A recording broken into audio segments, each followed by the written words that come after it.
북저널리즘 위크엔드 시작합니다. 안녕하세요. MC 김혜림 에디터입니다. 네, 북저널리즘의 신아람입니다. 현재를 해설하고 미래를 전망하는 소식을 살펴보는 위크엔드. 이번 이슈는 신아람 에디터가 준비했습니다. 어떤 소식 준비해 주셨나요? 예, 오늘은요 좀 재미있는 상상력에 관한 이야기를 좀 준비했는데요. 네. 국책연구기관 중에 한국조세재정연구원이라는 곳이 있어요. 네. 듣기만 해도 뭐 하는 데인지 너무 알겠죠. 네, 그쵸. 조세랑 재정을 연구하는 네, 곳입니다. 네. 여기에 이제 창립 멤버인 홍범교 명예선임연구위원이 퇴직을 하는 거예요. 아, 네. 예.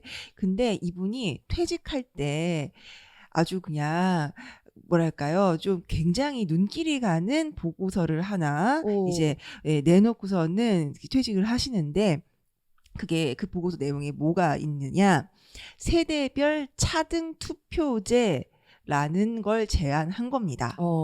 자, 이 세대별 차등 투표제가 쉽게 말해서 뭐냐면요, 우리 투표하러 가잖아요. 네네. 우리 어렸을 때 초등학교 때 그 투표에 있어서 반드시 지켜야 될 원칙 같은 거 배우지 않나요? 뭐 비밀 투표라든지 맞아요. 1인 1투표 원칙이라든지. 네네. 예. 근데 이거는 1인 1투표 맞지 않아. 20대한텐 4표 주고 50대한텐 3표 줘야 돼. 네. 가끔 상상하긴 했어요. 그쵸. 예. 예. 그러니까 이제 20대의 그 인구 구성 비율이 고령층에 비해서 너무 적기 때문에 이 사람들의 의견이 제대로 대표되지 못하는 문제가 있다라는 거예요. 그러니까 인구 비율에 맞춰서, 세대별로 인구 비율에 맞춰서 20대한테 4표 줘야 된다. 이 주장을 하신 거죠. 자, 그러면 도대체 이 주장을 왜 했느냐라는 걸 좀 살펴보려면은 네네. 이제 보고서 제목을 좀 보면 좋을 것 같아요. 지속 가능한 사회를 위한 고찰, 양극화 완화를 위한 조세 정책에서 정치 철학까지예요. 이거 이제 보고서가 아니지 않습니까? 네, 일단 책인데요? 제목이. 그러니까요. 네. 이거는 뭐 그냥 벽돌 두께의 네. 책으로 만들어서 내야 될 것 같은데, 어쨌든 이 보고서에 이제 이런 주장을 실은 거예요. 그러니까 지금 양극화의 원인 중에 하나가 그 이제 지금 세대별로 이제 그들의 이익이 제대로 대변되지 못하는 거다라는 주장인 거죠. 그러니 1인 1표라는 이 보통선거 원칙을 지키다 보면은 미래 세대의 목소리가 제대로 반영될 수가 없다. 그러니까 지금 저출생 고령화 시대 아니냐. 그러니까 고령층이 과잉 대표되고 그에 따라서 형평성이 어긋나는 이런 거를 갖다가 조금 완화하기 위한 굉장히 상식적인 주장이다라는 얘기예요. 저도 아까 상상해봤다고 했잖아요. 네. 그럴 때마다 이제 끝은 에이 뭐 말도 안 되는 소리야 하고 이제 좀 접었던 기억이 나는데, 네. 사실 그 비슷한 얘기가 브렉시트 때도 있었잖아요. 맞아요. 네. 이게 그 브렉시트 때, 아니 지금 고령층이 젊은 세대의 미래를 망치고 있다라면서 굉장히 세대 간의 갈등이 심화했던 때가 있어요. 네네. 그러니까 세대 간의 그 이제 인구 비율 때문에 과잉 대표됐기 때문에 우리의 미래가 사라진 거다라는 식으로 이제 얘기를 했던 거죠.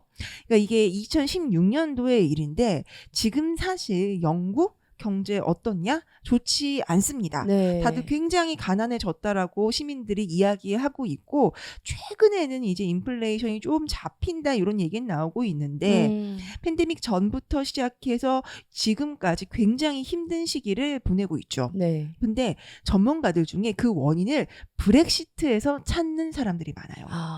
이거는 진보 보수의 문제가 아니고 그냥 네? 경제학자들이 그 이후에 일어난 일들을 보니까 영국이 브렉시트 이후에 잃은 게 너무 많다. 브렉시트가 영국 경제의 발목을 잡은 게 맞는 것 같다라는 의견이 굉장히 많거든요. 네. 자, 그러면은 브렉시트 때, 그러니까 2016년도에 어떤 일이 있었느냐? 자, 투표 결과는 아시다시피 유럽연합, 그러니까 EU를 영국이 탈퇴하는 걸로 결과는 네. 나왔어요. 그때 진짜 밀레니얼 세대, 지금은 MZ지만 아시겠지만 그때는 Z가 이제 10대였잖아요. 네. 그러니까 이제 밀레니얼 세대를 중심으로 해서 20대, 30대들이 길거리로 쏟아져 나와서 시위를 한 거예요. 네. 지금 기성세대가 우리의 미래를 마음대로 결정해 버렸다. 해외에서 일하고 살 수 있는 우리의 기회가 사라질 수도 있게 됐다라는 이야기를 한 거예요. 그러니까 브렉시트 투표 직후에 이루어진 한 여론조사에서 그 보니까 18세에서 24세 당시에 이제 투표권이 있는 층 중에 가장 젊은 층이죠. 그 층의 비율이 그 우리는 유럽연합에 남아야 된다라고 이야기한 비율이 75%였다는 거예요. 압도적이네요. 그러니까 정말로 앞으로 먹고 살 걱정을 하는 이 미래 세대에 해당하는 층은 아니다. 유럽연합에 남아야 한다라고 정말 강력하게 주장을 했던 거예요. 그런데 반대로 65세 이상 노년층을 보니까 60%가 탈퇴를 지지했다는 거죠. 이거는 그야말로 세대 간에 갈린 거고 속된 말로 이제 이렇게 이해하면 안 돼요. 이제 쪽 속된 말 하지 않겠습니다. 예, 인구수가 많은 제 무슨 쪽 속된 말 하는지 아시겠죠? 예. 인구수가 많은 쪽이 그냥 이긴 거예요. 그렇죠. 예, 이렇게 돼버리니까 당시에 너무너무 세대 간의 갈등이다라면서 영국이 정말 크게 흔들렸던 일이 있었죠. 아니 궁금한 게 그 젊은 층은 이제 뭐 일자리 이야기도 하고 경제 이야기를 하면서 이제 반대 의견을 내비친 건데 노년층은 왜 찬성표를 던졌는지가 궁금한데요. 그러니까 노년층은요 65세 이상이잖아요. 이분들이 어렸을 때는 아직 대영 제국의 느낌적인 느낌이 남아있던 때였어요. 그러니까 세계제 2차 대전이 끝난 다음이기는 하지만 실제로 영국이 해가 지지 않는 나라로서 위상을 조금씩 잃어버리게 되는 과정은 좀 더 시간이 걸렸단 말이죠. 그러다 보니까 이분들은 강한 영국, 제국으로서의 영국의 그 위상을 기억하고 있는 거예요. 옛날엔 되게 좋았는데. 그땐 되게 좋았는데. 근데 EU에 속해지니까 우리가 영국, 힘센 영국으로서 뭔가를 자꾸 잘 못하네? 그러다 보니까 영국이 점점 힘이 약해지네? 예전에는 미국하고 영국이 다 해먹었는데 이런 기억들을 갖고 있는 거예요. 그러니까 이제 EU의 그 시초가 된다고 이야기되는 이제 첫 번째 거의 이제 그 뭐라고 할까요? 갑자기 합치면 이상하잖아요. 그러니까 우리 슬슬 손 좀 잡아볼까라고 시작됐던 게 1975년도에 유럽 경제 공동체라는 것으로 이제 그 당시에 이제 시작을 했는데 그때는 이들이 그래 EU가 하나의 뭐 경제권으로 묶여가지고 힘을 제대로 낼 수 있어야지 뭐 이런 식으로 표를 던졌지만 자신들의 선택을 이들은 결국 후회하게 됐다는 거죠. 영국의 힘이 약해지니까. 게다가 또 뭐가 있느냐? 그 유럽연합으로 묶이면서 이민에 대해서도 유럽연합의 이제 그 결정 아니면 정책에 어느 정도 따라야 되잖아요. 근데 아시다시피 우리가 그 이슬람 국가라고 하죠. IS가 이제 그 중동과 유럽을 한 차례 휩쓸고 나면서부터 그 중동 지역으로부터의 그 뭐라고 해야 되나 이민자 행렬이 예전보다 훨씬 더 많아졌다는 말이에요. 영국으로도 당연히 이민자가 많이 유입이 됐고 실제로 영국 가보면 뭐 인도계라든지 아니면 중동에서 오신 분들이 일하고 있는 걸 굉장히 많이 볼 수가 있단 말이죠. 그럼 노년층은 무슨 생각을 하냐? 자꾸 우리 연금이 예전만큼 풍족하게 안 나오는데 이게 중간에 들어온 이민자들이 무임승차해서 그런 거야. 그리고 이제 어르신들도 어르신들이지만 그 젊은 층에서도 저소득층 같은 경우에는 얘네들이 우리나라에 들어와서 우리 일자리를 빼앗고 있어. 이런 생각도 생기고 그러다 보니까 이렇게 노년층하고 또 이제 그 육체 노동을 주로 하는 저소득층에서는 아니야. 브렉시트가 맞는 결정이야. EU에서 나와야겠어. 라는 식으로 생각을 하게 됐다는 겁니다. 사실 우리나라랑도 멀지 않은 문제처럼 들리는 게 우리도 막 연금 이슈는 사실 해결이 안 된 이슈잖아요. 맞아요. 사실 이번에 해결을 봤어야 했는데 해결을 결국은 못 봤죠.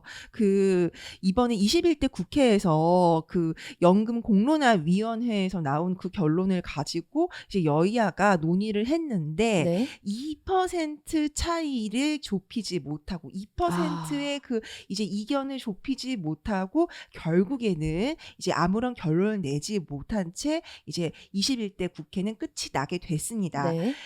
이제 그 2% 차라는 게 무슨 얘기냐면은요. 네네. 우리가 연금을 이야기할 때 보험료율하고 소득 대체율이라는 이 두 가지 숫자가 정말 중요하잖아요. 네. 보험료율은 우리가 버는 거 대비해서 얼마나 낼까? 네네. 소득 대체율은 우리가 지금 벌고 있는 거 대비해서 나중에 은퇴해서 연금 받을 때 그중에 얼마 정도 받을까라는 네. 거예요.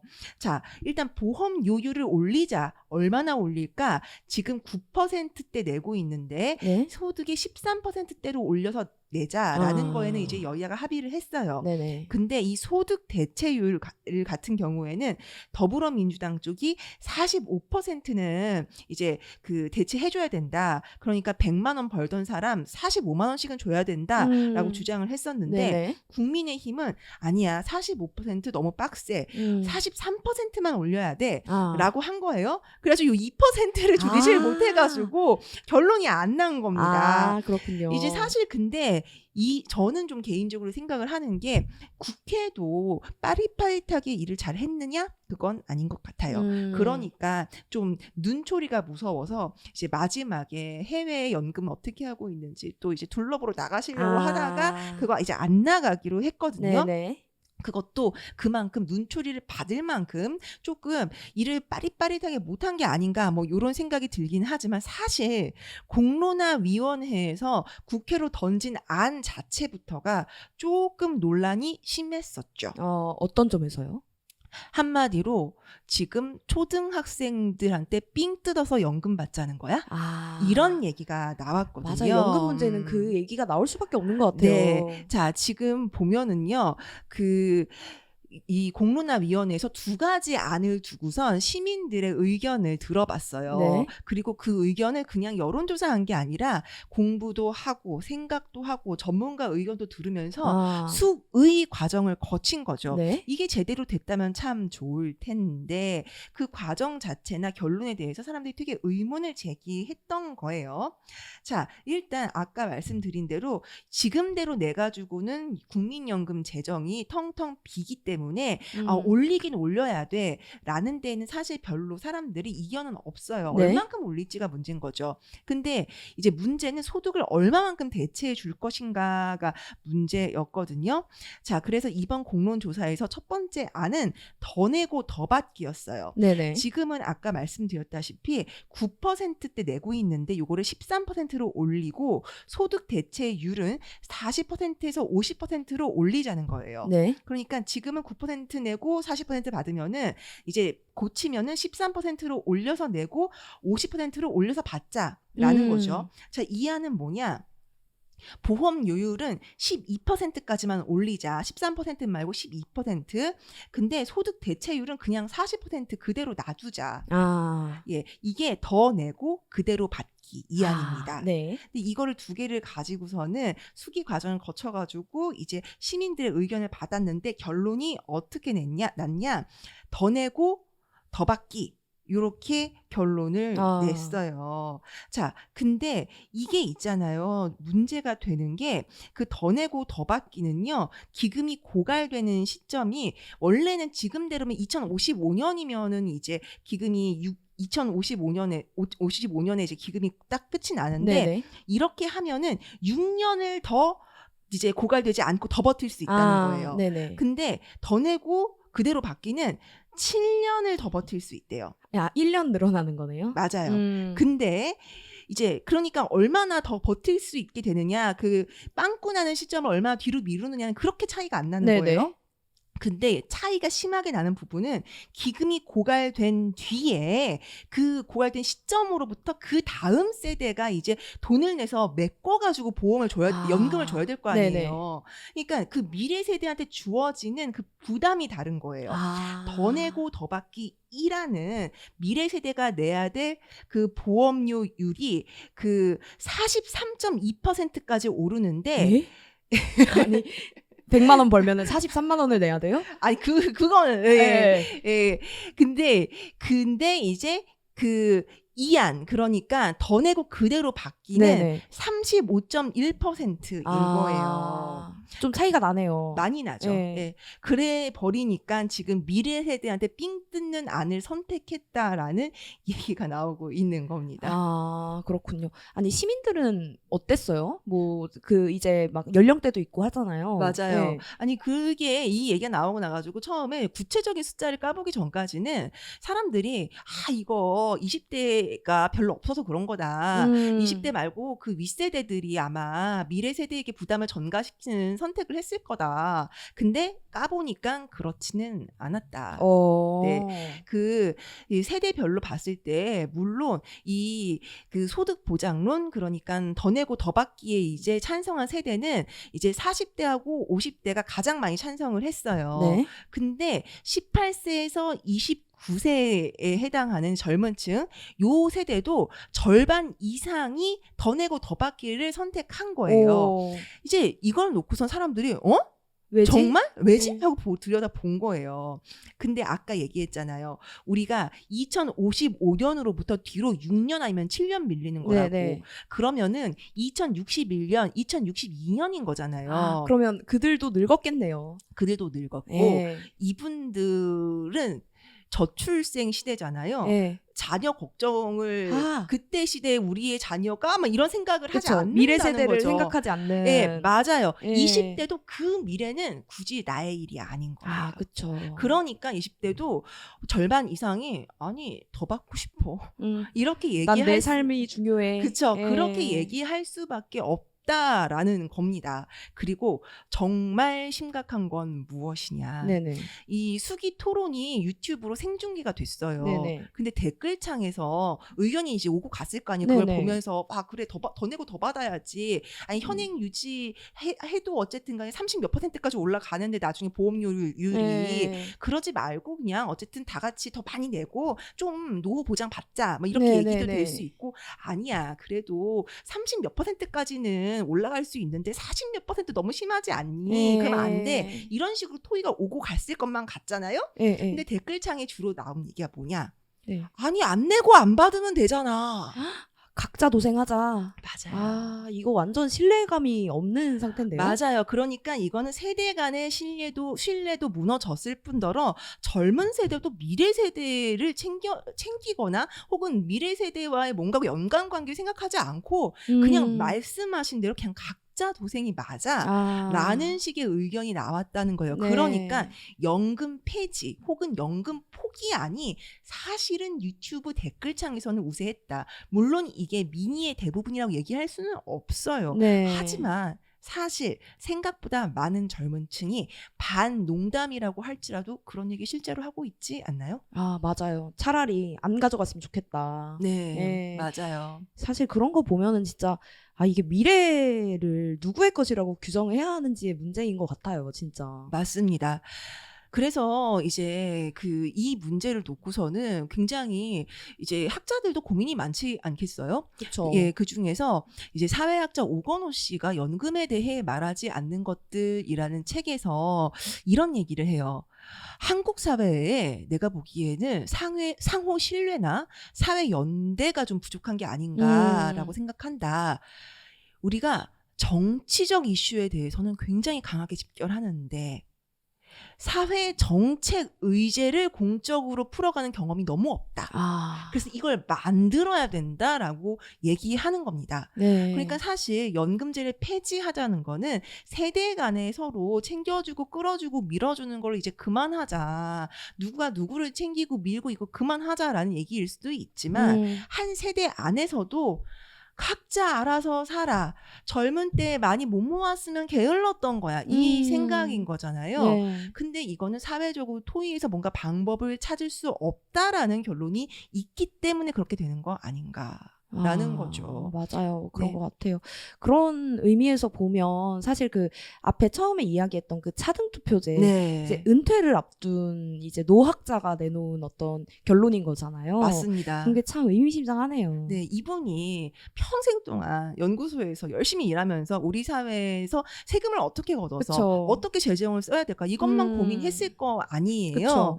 그러다 보니까 그렇게 본 사람이 내린 결론이라는 게 보통 선거 됐어. 1인 1표제 안 돼라는 거죠. 네.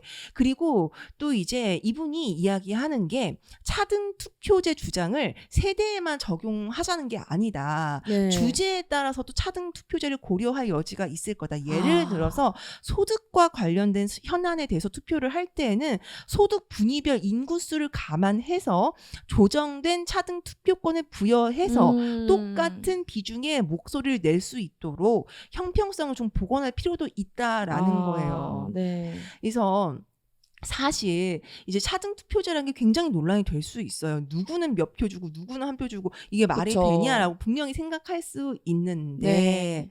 현실적으로 이분이 얘기하는 거예요. 이분이 현실적으로 우리 사회 부유한 엘리트층의 목소리가 더 크게 반영되는 점을 고려해서 예시적인 아이디어로 생각해 볼 수 있지 않겠습니까?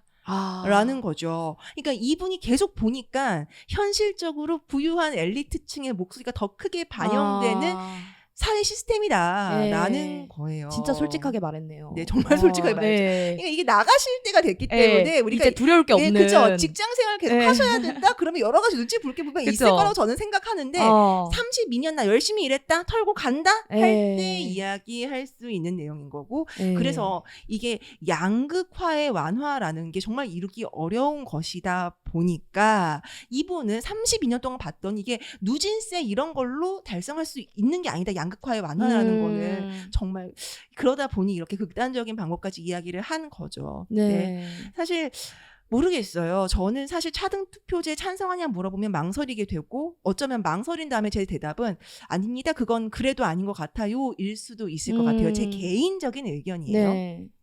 하지만 그런 아이디어가 제시될 만큼 지금 세대 간의 목소리의 크기가 제대로 반영되지 못하는 것만은 사실인 것 같다라는 것. 그리고 사회적으로 함께 방법을 찾아낼 수 있다라는 희망이 사라진 것 같다라는 거에는 전 정말 동의하지 않을 수가 없었습니다. 네. 그래서 오늘은 좀 황당해 보이지만 이 주장을 한번 들고 왔어요. 같이 생각해보고 싶어서 말이죠. 네, 진짜 사실 이런 문제가 뭐 저출생 문제와도 연결이 되어 있을 거고 또 청년들이 미래에 투자하지 않고 욜로하는 그런 세태와도 연결이 되어 있을 것 같아요. 이 차등 투표제 논의와 연금 문제 이야기 함께 짚어봤습니다. 북저널리즘 위크엔드는 북저널리즘 웹사이트와 애플 팟캐스트, 스포티파이, 네이버 오디오 클립 그리고 유튜브에서도 만나보실 수 있습니다. 그럼 내일도 위크엔드에서 만나요.